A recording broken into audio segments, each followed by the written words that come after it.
তিনি বিধানসভা ছিলেন, এখন বৈদ্যবাটী শহর জুড়ে তার যে রোড শো, তার রোড শো একদম গাড়ির ওপরে তিনি চড়ে ঘুরছেন, সাধারণ মানুষের জন্য ফুল ছিটিয়ে দিচ্ছেন, সাধারণ মানুষরা তার কাছে আসছে, কথা বলছে চাপদানির বিধায়ক দিলীপ সিং এর সঙ্গে। এই বৈদ্যবাটী শহর জুড়ে বিজয় মিছিল শুরু হয়েছে এবং সেই বিজয় মিছিলে রয়েছেন দিলীপ সিং। আজ থেকে তো আমাদের বিধানসভা শুরু হলো, বিজয় মিছিল কি বলবে? একদম বিজয় মিছিল মাধ্যমে আমরা জনগণকে বলতে চাই এবার উন্নয়ন শুরু। পশ্চিমবঙ্গের যা দুর্নীতি ছিল এবার মুক্তি, পশ্চিমবঙ্গ দুর্নীতি মুক্ত পশ্চিমবঙ্গ। চাপদানি বিধানসভা এবার আলো ফুটবে, উন্নয়নের ঝড় উঠবে। সাধারণ মানুষ আজকে সাধারণ মানুষ পরিবর্তন নিয়ে এসছেন, এটা আজকে একদম ক্লিয়ার বোঝা যাচ্ছে। এটা আপনারা দেখতে পাচ্ছেন এই জনগণের, আমি এই জন্মের পাওনা এবার ফিরিয়ে আনার দায়িত্ব আমাদের, আমরা ফিরিয়ে আনবো।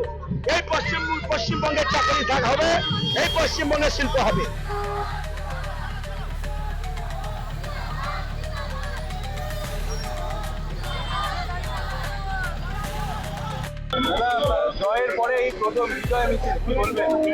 কালকে আমি শপথ গ্রহণ করেছি বিধানসভায়। আজকে জনগণ, আমাদের কার্যকর্তাদের অনেকটাই আগ্রহ ছিল কি আজকে বিজয় র্যালি আমরা করব। আজকে আমরা ধন্যবাদ জ্ঞাপন করছি সাধারণ মানুষকে, সকলকে হাত ধরে আমরা রাস্তায় পুরো রাস্তা দিয়ে যাচ্ছি।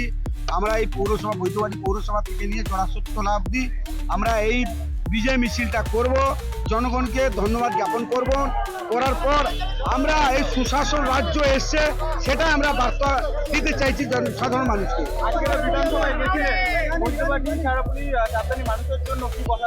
আমি ওখানে বলেছি বৈদ্যবাটী চাপদানি, আমাদের চাপদানি বিধানসভা মানুষদের জন্য অনেকগুলো প্রকল্প যেটা মোদীজি দিয়েছেন সবগুলোটা খুব তাড়াতাড়ি লাগু হোক।